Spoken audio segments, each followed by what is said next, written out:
Welcome back, friends.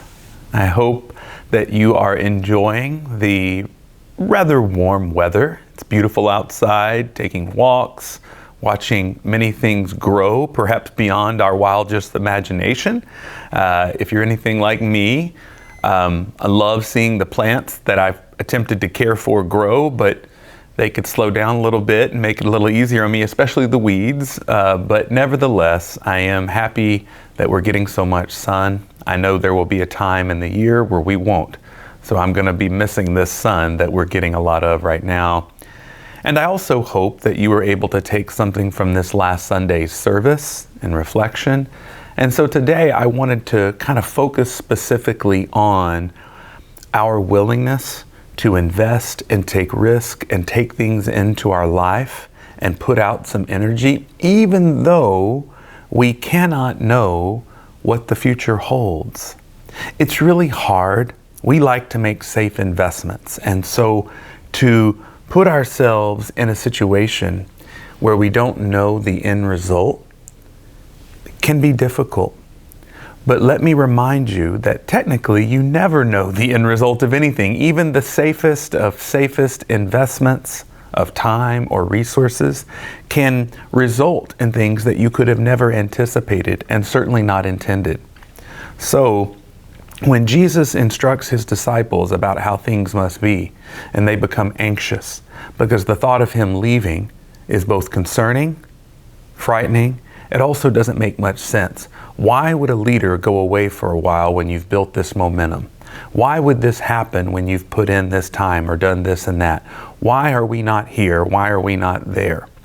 These are questions that not only the disciples ask, but you and I ask probably on a daily basis. We want to be in a place where we may not be yet. And we believe, if we're listening and committed to this path, that we will get there. But sometimes worries creep in because we're not there yet. So I titled my sermon, as you might recall, A Life with No Calories. Calories are units of energy. You got to take in energy. You got to eat things. Sometimes the things you take in aren't as good as at other times. So what I want you to maybe take from the sermon, or what I believe stood out to me as one of the most important aspects, is that you don't get to the resurrection experience. You don't get to Easter. You don't get to reparation in your own life. You don't get to healing. You don't get to transformation without being willing to put in difficult time, energy, labor. It may hurt. In fact, I can promise you it will. You're going to be exposed. You're going to be vulnerable. And that's a frightening place to be because we know what can happen to us because it has happened.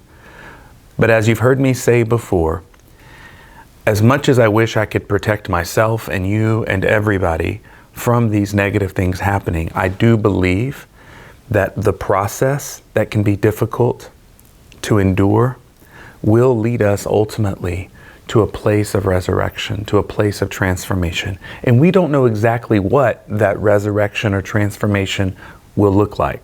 We can't. There are beautiful metaphors and poetic descriptions in both the biblical text and extra biblical text and literature and countless things that you may see or read.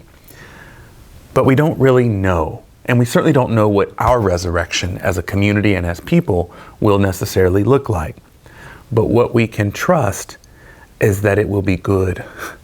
That if we can commit ourselves and stay committed and be resolved and continue to pray and exercise whatever spiritual practices we have chosen, if we can stay on that path and lift each other up, what we can trust is that it will be good. So I leave you with that. It will be good. In the end, all manner of things shall be well, as Mother Julian tells us. So carry that with you this week into the next few days. Trust the process that will get us to resurrection.